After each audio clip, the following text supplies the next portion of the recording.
আসসালামু আলাইকুম গাইস। তো এখন আসি আমি আমার হলো ওই যে সবজি খাদত। তো এই যে দেখো যে খুরা খুরা তুলবে আসি, দুজন বাজার দিছে খুরা নিবি। তো আসি না তুললো, তুলে আমাকে দিমো বেশি হলো 10 টাকা আটি।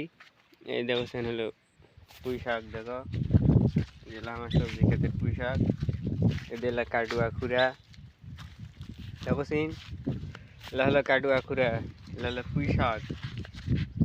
আরও আছে সবজি, তোমাকে আমি দেখাচ্ছি। পোশাকগুলা দেখো সেই হয়েছে, কার লাগবে কোন, খালি অর্ডার দেবেন আমি দেবো।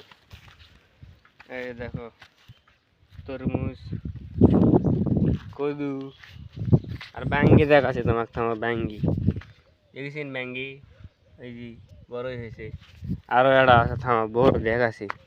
আরে নিজে আবাদ করার মজা আলাদা, সবজি টবজি ব্যাঙ্গি মজা লাগে এটা। এই দেখো কত বড় ব্যাঙ্গি, দেখেছি কত বড় হয়েছে, আল্লাহ দিলে অনেক বড় হয়েছে। কদু জ্বালিয়ে আইছে। তো থাকো, আমার খুঁড়াগুলা দিয়ে আসি, আর তোমার লাগলে আমার